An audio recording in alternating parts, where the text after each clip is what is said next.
All right. I'm excited to have Aldwyn here join me on the Spoken Life show. And I appreciate you taking your time to hop on a call here with me. I know you're calling me from Australia, and it's exciting to have you here with me. And the purpose of this show really is to dig deep into uh, media personalities and how they connect with audiences. So that's what I wanted to talk with you about today. Was you've been in media and you've been in television and audio and radio and making content for a long time to audiences, and you must have a certain kind of approach that you take to different audiences in how you actually produce the content.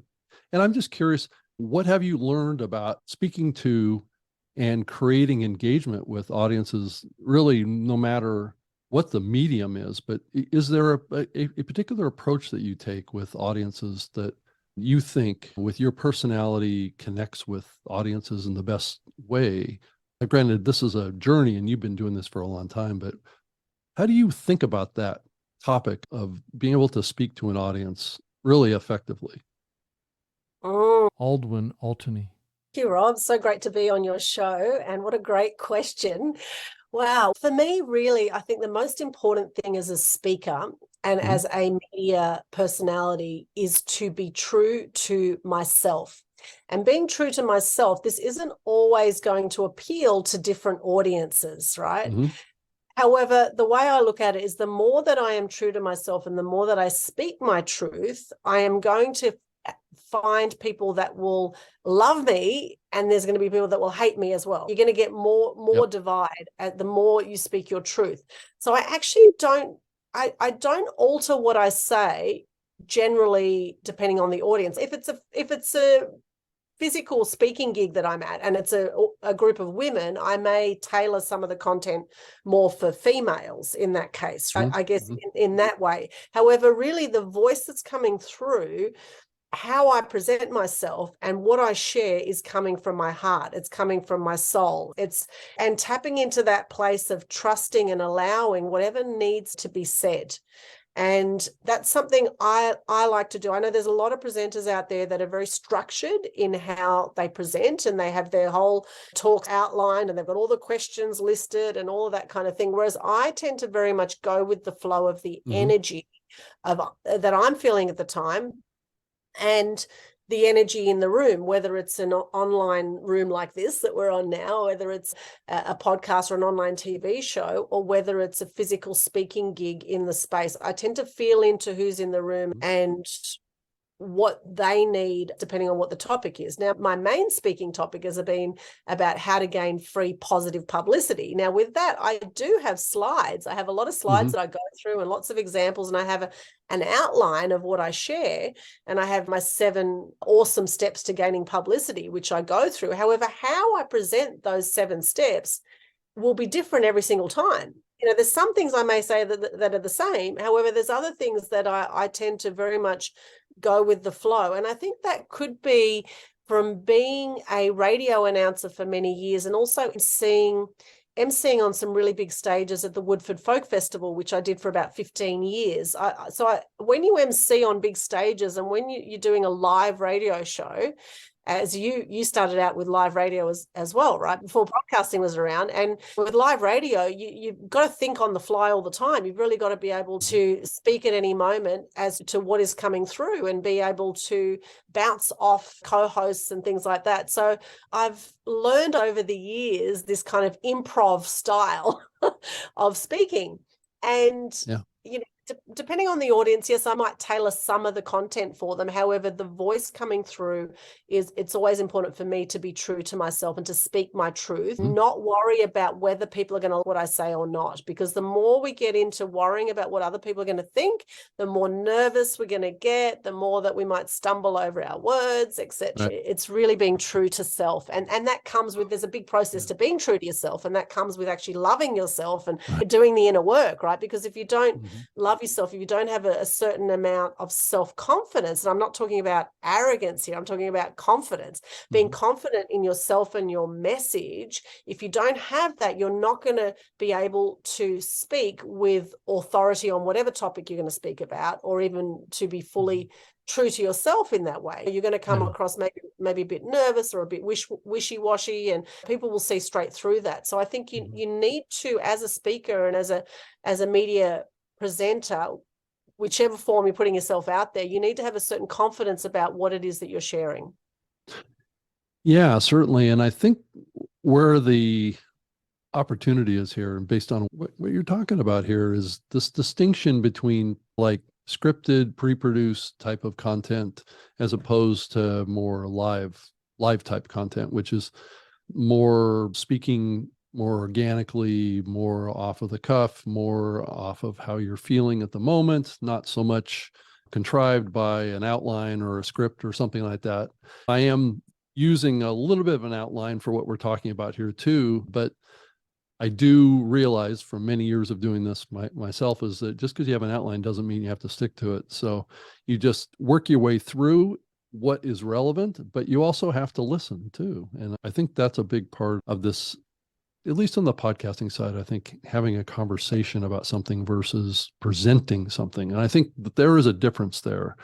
And I'm just curious what your thought is of that distinction between presenting something and then having more of an interactive conversation with either your audience or a guest or some combination of which do you enjoy more? Is it the interactive experience, or do you like presenting too?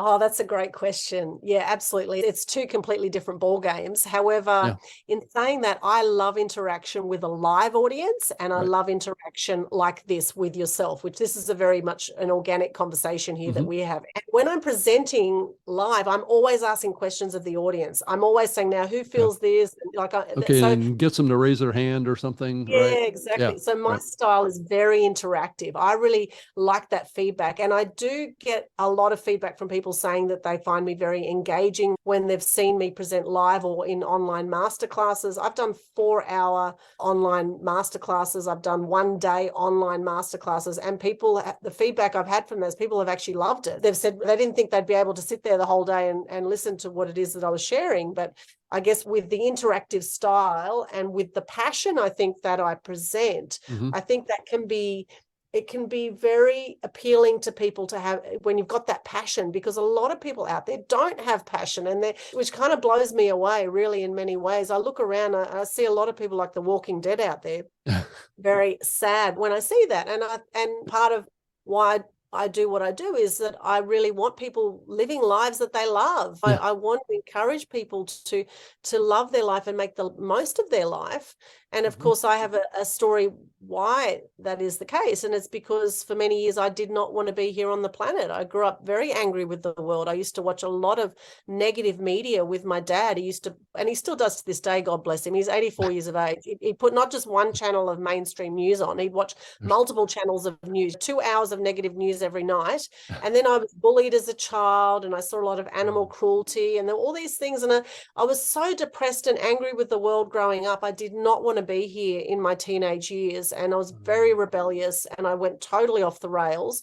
Thankfully, I had table tennis, and I used to beat the hell out of the balls. One way I released my anger was through table tennis, became a very good table tennis player, while I was also still very rebellious, very strict European father. I've got Greek, Turkish, Ukrainian background, born in Sydney in Australia. So it's really quite a unique mix in my bloodline. And having gone from many years of actually having depression myself and not wanting to be on the planet, I found the media a great way to actually create change in areas that upset me or angered me. Because my dad always said to me, he said, anger is danger. And so for many years, I internalized my anger, which then led to depression.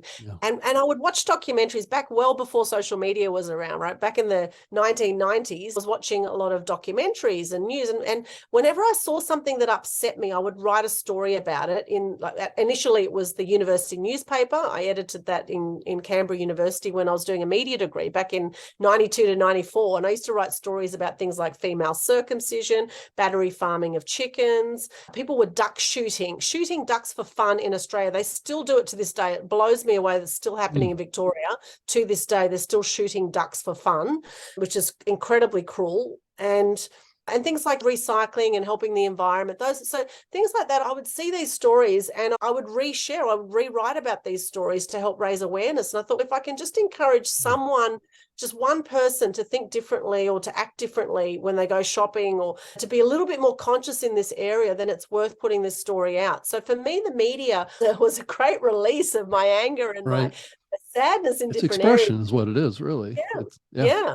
Yeah, expression and a fantastic way to create change. And I think the way the mass media world has gone in the last 20 years or so, since we've had social media, now, thank goodness, we have a lot more alternative media content out there. We're not just hearing and seeing the mainstream news and thinking that the world is doomed, because we know the world is not doomed. Of course, there's going to be crap going on in the world. There's been crap going on in the world since the beginning of time. But at the same time, there's also a whole lot of amazing stuff happening out there as well. So let's focus on some more of the good things that are happening, and let's create more good in our own lives, so that ripple effect will then affect the world at large. Yeah, there's definitely an explosion of independent media now that is really coming from a place of wanting to express either the truth, or I think to some degree mainstream media has lost sight of journalism per se. And I think that mantle is being shifted over to independent media more and more. And it's really interesting to see that develop and blossom. I know personally, I don't watch mainstream media much anymore at all, and really rely and trust independent presenters more than I really ever have. And I've been a podcaster for 19 years and have been a media creator for a long time myself. I would hope my audiences trusted what I said, because I was trying to cover things accurately and do the right things. And I think that's what a lot of independent media content creators now are trying to do, is they're trying to really do what you said, create positive change in the world and help inform people about things that maybe they're not being informed about for whatever corrupt or political reason that may be driving things the wrong direction, or at least from the viewpoint of that particular content creator. And that's okay. And I think that's very powerful type of a situation that we've never, as a human society, had the opportunity to have millions of independent content creators that are trying to be a form of journalism and trying to explore like topics like this. I think in the past, just like the topic that we're talking about right now, has not really been covered that deep about why and how content creators create independent content and what their motivation is and what keeps them going. And I think that was a fascination of mine, because it was really this roller coaster ride that I went on for many years as a content creator too, of keeping my confidence, keeping my focus, keeping my thoughts clear about what I was doing. And I have a question for you next too, is how has your media life that you've had for all these years impacted your life up and down? And I'm sure there was careers here and then not careers for a while and then careers, and then there was a lot of change over the years. So what kind of nutshell, what has been that journey for you? Oh gosh, it's been a massive journey, I must say. I've worked in TV, radio, and print in traditional media. I've freelanced for magazines all over the world. The strategies for getting publicity are actually exactly the same no matter where you go in the world. So it's actually the same strategies whether you're pitching stories to TV, radio, print, wherever you go. You've got to think of what's relevant for the journalist, what's relevant for the media outlet, and how can you be of service? How can you help the wider community with whatever it is you're portraying? So that's for those who want to get publicity. For me, as someone who worked inside the media as a journalist, it was a very stressful place to work. And in fact, the last job that I had was working as a sub-editor and a journalist at the Sun Community newspapers. Now, when I started at Sun Community newspapers, this is our local paper here in the Gold Coast area in Queensland, And we put out, at the time when I started, we had the Gold Coast Sun and the Hinterland Sun. So we had 2 newspapers every week that came out. And then what happened is in 2000, so I started there in 2000. By 2002, they then introduced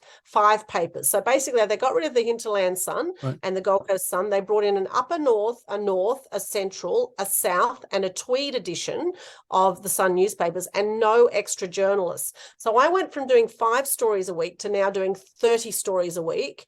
And if I had kept going, I definitely would have burnt out.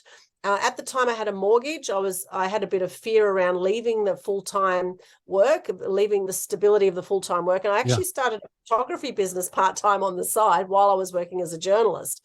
And I had a great life because I was the entertainment reporter. I interviewed people like Hugh Jackman, Russell Crowe, Cyndi Lauper. I went to all the VIP shows. It was fantastic to have that VIP treatment, etc. But I was working crazy hours, and it was a very stressful job to be in. And I think that stress now on journalists has increased even more now, because they're all battling for the advertising dollar, right? They're battling to stay alive as media outlets. And so even more so now, what I'm finding through the media is that it's actually getting harder and harder to get onto journalists nowadays. I'm finding they're actually often just not even answering their phone. They're under such pressures that it's really becoming more and more challenging to get their attention. Like the online social media world is just so full of information everywhere now. We're just in overload and overwhelm, and there's so many bright, shiny objects out there. So really to get that cut through, you've really got to think differently now. You've really got to build those relationships. You've got to build your own authority online now as an influencer. A lot has changed in the world of how we're putting ourselves out there. And now people are following people, and trust is a huge thing. Oh, I agree with you. Trust is probably the number one issue right now too. And it's ironic that you were saying what you were saying about the journalists not really responding or listening to external input. If I think back to all the years that I was doing a nationally syndicated radio show and all this kind of stuff, that's all I did was listen to external. And it's ironic, is the media today, you think, isolating themselves because they're limiting their sources of information for whatever reason? Is it because it's easier, and why isn't there this acceptance that maybe you have to be open to other sources of information if you want to really be a journalist? I think they're open to receiving the information. It's just to actually be able to talk to them on the phone, because they're so time poor, because they're to go all the time, that it's more challenging now to get their attention to be able to speak to them. You can say, and they want things handed to them on a platter. If you don't send that's part of what I'm talking about here, is that maybe they're not as open to doing research themselves. Maybe they're used to having it being, like you said, given to them, which is, I think from a journalist perspective, that's a little dangerous, that you're seeing a bunch of journalists operate from the perspective of they only take what they're given, not what they're deep researching and trying to uncover, right? Which is the typical role of a journalist, is to uncover breaking news, right? But is the news that they're covering increasingly being given to them on a silver platter, which is dangerous. Absolutely. They're getting lazier, basically, because if you don't give them a press release the way they want it, and photos and visuals the way they want it, it's less likely to get a run. And also, even with TV crews now, they're just understaffed. They don't have the crew nowadays. So often when we've got events we're promoting, often the media will say, can we send them high resolution photos? Can we send high definition video because they'll use our footage more so nowadays than be able to send their own crew out. And the other thing that's happening is that they don't care about quality as much as they used to. There used to be a lot higher standards, I think, with the quality of news that we used to get. And I think as more of the senior reporters started leaving over the years, they brought in these young cadet journalists from people that had just graduated from uni, and they were just pumping out a whole lot of rubbish content. They didn't really care. Plus, there's a lot of syndicated content that we see. And we know that some of the people that run some of these media organizations, there's definitely some hidden agendas at play, right? And if you watch the Thrive documentaries, it says in there, if you really want to know what's going on in the world, follow the money trail. And so I know, having worked as a journalist, there were times I was actually told to go out and get stories that were not there. There were certain agendas that are being pushed at different times. And I know when anything is blasted through the news, like COVID was, right? I thought, oh, here we go again. Okay, what's going on now? Now, I wasn't exactly sure what was happening behind it, but I knew that there was some fishy business going on. And I do encourage people to question everything, absolutely question everything. And this is part of why I started the Global Good News Challenge, because through COVID, we've actually had 4 times the suicide rates worldwide than before. Now, it's about 1 million people a year worldwide take their own lives normally. Now, I've had 4 of my own friends take their lives by the age of 45. I've had depression, as I've mentioned. About 1 in 3 people have depression. And it's a massive mental health issue out there right now through COVID. And this is what's so important, I believe, that no matter how much drama and crap is going on in the world, that we can always come back to gratitude, because if we don't come back to gratitude, then we're going to be living miserable lives. And if you think about it, 1/3 of people die by the age of 65 anyway. So why not enjoy your experience of life, no matter what the governments are doing and no matter what's happening out there? There's a lot that you can control. And I think the more people realize their own power, and the Thrive documentaries, actually, I've posted those. They're free. You can see them in the Conscious Community Global Facebook group.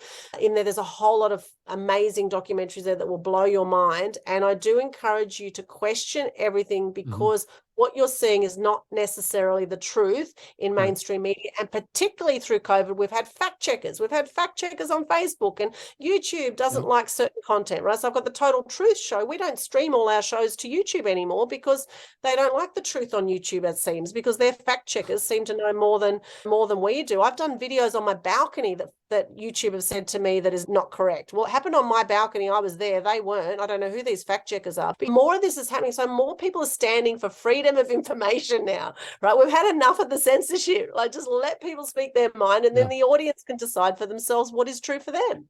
Yeah. And I think that is certainly the path forward increasingly, but I think we're going to face some increasing pressure on that until we can wake more people up to what's really going on here. I still think that there's still a lot of people that still trust the media, and at least the mainstream media anyway, and what the government is telling us about what is going on. And I'm generally not a conspiracy theorist, but increasingly a lot of what were called conspiracy theories 2 years ago have come to pass that they're not conspiracy theories anymore, which makes me wonder what's going on, where more and more conspiracy theories become fact. Yeah. It's a worrying trend, right? The biggest conspiracy is what we've been seeing in the mainstream media, and we've seen it again and again over the years. History has been repeating itself. And even the term conspiracy theory was created by the CIA in the 1950s to knock anyone who spoke against the government. Right. You can look it up, do your own research on it. And this is the thing, and this is where critical thinking is a beautiful thing. Yep. And common sense, unfortunately, is not so common for a lot of people. And a lot of people do not like to think that they have been hoodwinked in any way, right? We like to think We like to think we can trust the government, right? We like to think that they have our best interests at heart. But we know from, for example, the Out of Shadows documentary came out in June 2020. It had 10 million views in a month and then got taken down on a whole lot of platforms. And that was all about it's all about how we've been controlled by the media and by our education system, etc., to believe certain things and to do as you're told, to trust authority, all those kind of things. And now more and more people are not trusting authority because we've seen that there's so many lies out there. There's so much deceit. And now it's absolutely crucial, I believe, that we actually use our critical thinking and we do our own research on alternative media channels such as BitChute and Rumble, and do your own research so that you can make informed choices for your own life. Otherwise, don't come back to us and say that we didn't tell you, that we didn't tell you. We're warning you right now. We're saying become informed. That will empower you. Yeah, so you can also be open to independent sources of media and not be so dependent on, but still that critical thinking is the critical piece there, because even independent media can get things wrong or they can interpret things maybe. So unfortunately, it's putting us in a position where we all have to self-assess. It's the same thing with our health and other aspects of our life. We have to take control of our own lives and our own thoughts. And increasingly, there's more and more people, I'm hearing more and more people talk about positive thinking, mental health, the focus on love is such a huge aspect of this. And before we run out of time, I wanted to also ask you about the synergy that you've experienced over the years of all the media that you've worked on, and how that's all kind of culminated in the talent that you have and how you present. So if you think about the various media like radio and print and photography and television and stuff, you've worked in all these areas. So you're basically a content creator from lots of different mediums. And how has that benefited you, I think, in your success over the years of having all that? Because I think a variety of people come into media just from one thing, like they go in and they become a radio presenter or they go and become a writer. How does that cross synergy of being a multimedia creator helped you over the years? I'm very grateful actually for all of that experience, because actually initially I did a media degree and I majored in photojournalism and TV production back at university. So I actually started in several media to start with. Oh, and good. And I actually applied 3 times for the job as editor of the university newspaper before I got the job. So I had this resilience and tenacity about me. And then after that, I applied for about 200 jobs before I got my first job as a cadet journalist with the Daily Mercury in Mackay. And then once I got that job, I then got the Coffs Harbour Advocate job. I was working at the Queensland Times in Ipswich, satellite newspapers. And on the side, I did theatre and I did radio, 2CHY, 4CRM. There's so many different radio stations, and then ABC and Channel 7. Things just snowballed from there. However, I had that persistence and resilience that I wanted to work in the media and nothing else. That I was very determined.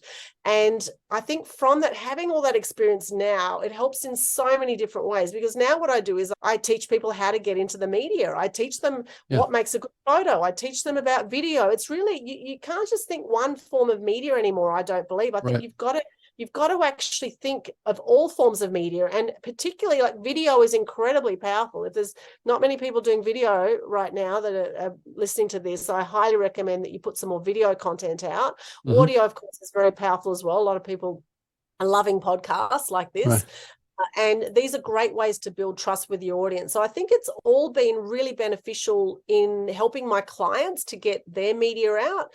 And I think also with the media that I've put out, it's all been incredibly beneficial. And I'm always thinking about how am I coming across, and how is this looking on camera, even on Zoom calls. I've got a great Zoom background, which has my Media Queen TV in one corner with my caricature, and the other corner I've got the Mass Media Mastery Program, which is my media program. So I'm always thinking about how am I representing myself out to the world, whether it's on a Zoom call, on a podcast, online TV show, social media, however it is I'm putting myself across. Am I being true to my brand at all times, which for me, it's all about inspiring truth and good news. So it's about lifting the energy on the planet. So I actually share a lot in my socials of beautiful nature pictures and animals, and reminding people the world really is a beautiful place. It's easy to get into whinge mode and complain about things in your life. However, if you just take a moment and just step outside and just appreciate a bird for a moment, or appreciate a beautiful flower, or just put your bare feet on the grass, just simple things like this. The simple things in life are often the best,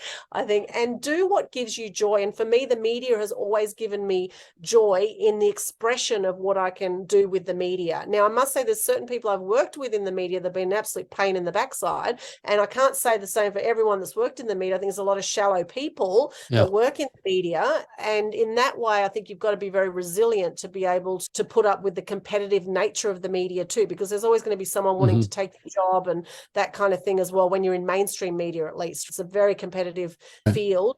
And so you've got to build up your resilience. You've got to build up your self-esteem, your self-confidence, do the inner work, do the courses. I've invested $500,000 in my personal and business development with so many different courses and programs. And I keep working on myself to this day. I'm constantly doing courses and programs and working on becoming a better version of me continually. It's an ongoing process. And I think doing that inner work is absolutely crucial to help with however it is you want to come across in any media form. Yeah. So as you think about your energy and your confidence over the progression of your career, do you think it's changed? Do you think that you're now much more energetic and confident now than you were like maybe 20, 30 years ago?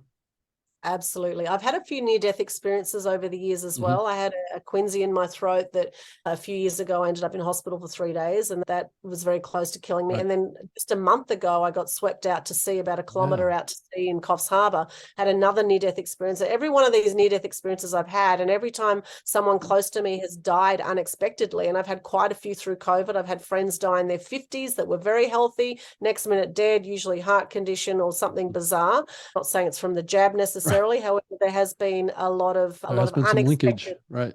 Unexpected deaths very quickly. And I think the more this has happened, the more for me it's been like having a rocket up my backside. There's a great visual for you.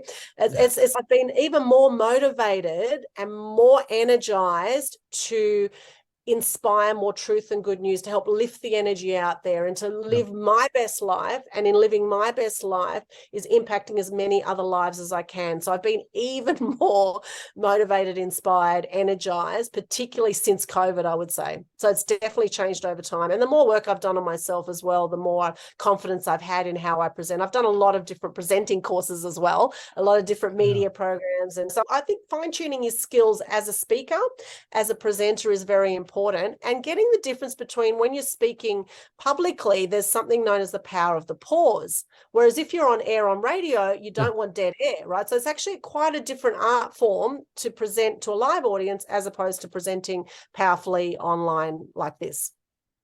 Yeah, I think if you think about it from radio's perspective, it's not a casual medium. And oftentimes it's not thought of like that.